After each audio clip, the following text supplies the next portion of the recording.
Hello chess friends and welcome to your Out of Chess channel and welcome to our analysis of the most double-edged opening that you can play. Welcome to our analysis of the amazing Catalan Opening. And the Catalan Opening, I think, is an amazing opening because it gives you the opportunity to really perform your own style in chess, because if you play with the white pieces, if you play with the black pieces, the Catalan Opening, you can still choose to play which kind of a game you want to play. You can, of course, go maybe more positionally into the game. You can go also into some sharp tactical battles. So it gives you really opportunities to also show sort of your personality that you would, of course, love to perform in your chess game. So in my opinion, really an amazing opening. Still very, very unexplored, I think, with the usage of top engines. I think we'll see also new opportunities, new sidelines, maybe even more brutal tactical sequences that are possible in the early stage of the game. So that's why I think this opening has to be studied further, because if you have followed maybe recently the top GM games,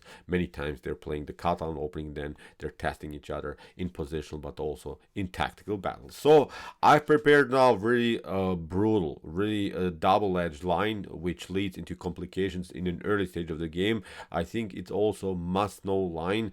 There are many lines that we have to really know about the Catalan Opening, so that's why it's still, as I said, unexplored. So that's why I decided to make this playlist a little bit longer, because it will be still long run, because the Catalan is, as I said, really one of the most double-edged but also the most complicated openings of all time. So let's see now what's new about this line. If you are interested more into the Catalan Opening, into the closed setup, so as I said, the positional lines, or maybe you're interested more into the open battles of the Catalan, please check out our playlist so far. Here's the link of the playlist, and I think you can have a great preparation in this beautiful, amazing opening. So here, let's go to a critical moment of our new line that we're starting today. So after move d4, d5, c4, first of all, we're going into the Queen's Gambit decline, and now comes the Catalan move with the move g3, preparing, of course, the move bishop to g2, and then, of course, getting use of this long diagonal. So now black goes again into the open defense. Recently, we have started to analyze the open defense,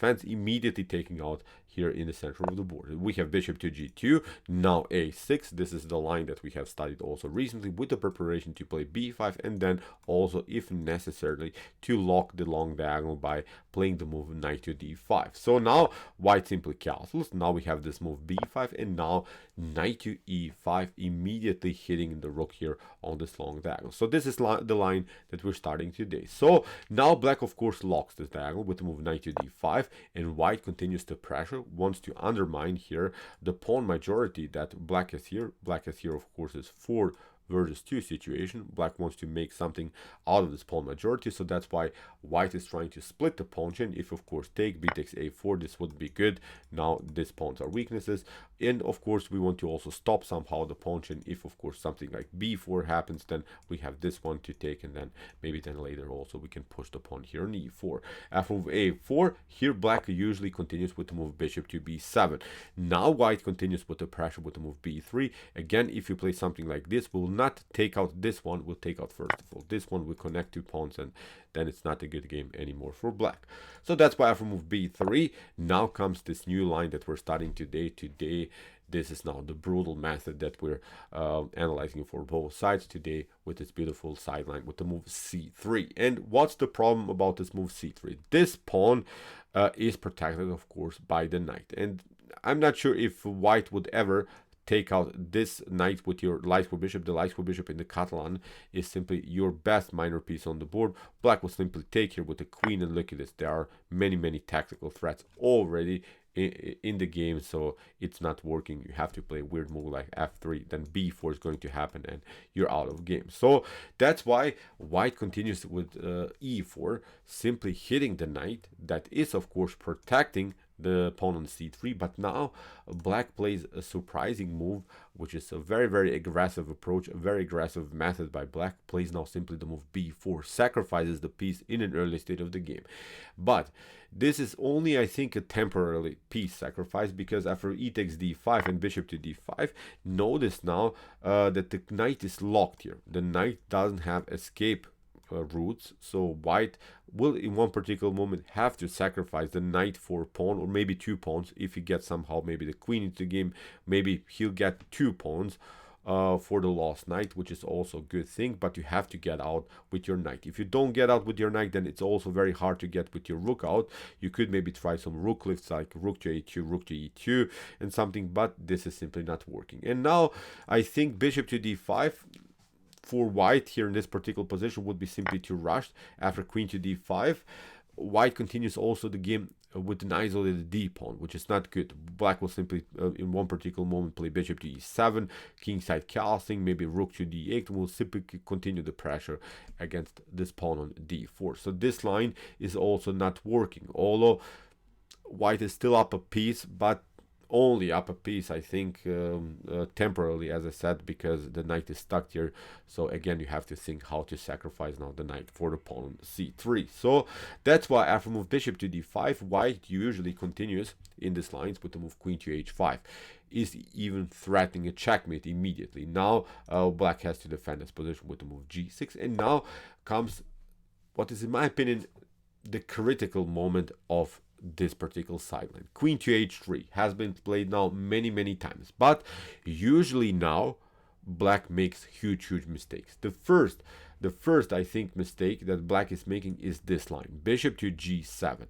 It seems tempting, it's a normal developing move, it's of course also creating chances for black to castle immediately, and black should be solid here, but actually white can use now this moment and will play the move knight to a3.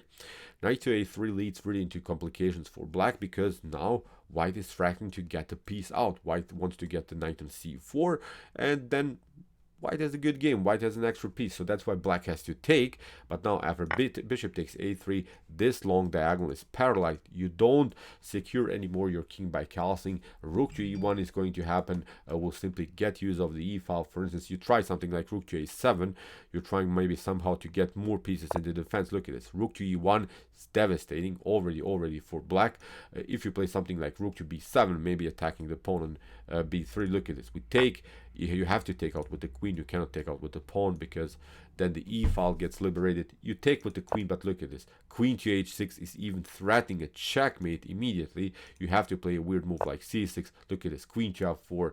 Really a messed up game. If you even take out here bishop with the bishop, the knight is annoying knight. Rook to e5. So messed up game, especially because of this beautiful dark bishop that's slicing here, this long diagonal. You cannot secure the king by castle. You have several dark problems here in front of the king, so it's not working. So let's go back, as I said, to this critical moment after queen to h3. So now another mistake that's quite often is this move c5.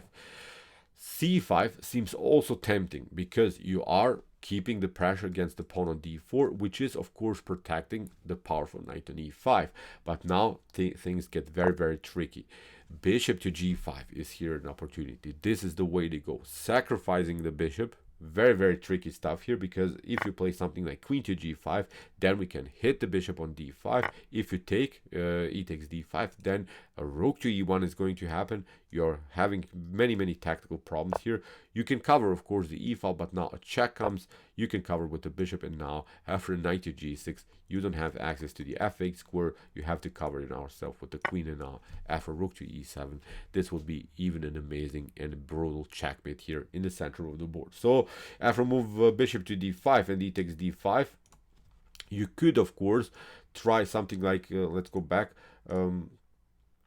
Here after queen to g5, bishop to d5, you can of course play bishop to e7, but it's simply not working. The rook is hanging, so you don't have time here to escape. So let's go again back. So you see, you don't have again to play the game like this with the move c5. You can also play something else. You can play also the move c6, but again after move c6, I think this is very complicated to play because after rook to e1, again there are several tactical threats. You can maybe try bishop to e7, but now we play bishop to h6, and you already lost the tempo with your move c6. Now after a couple more moves, we will sacrifice now the knight for this one, and there are many problems. Now I think even bishop to g7 is working, followed with queen takes h7. So in my opinion, not really the best continuation here for black. So let's go again to this, as I like to say, critical moment of this position. So in my opinion, now the best way here for black is simply to play bishop to e7 immediately.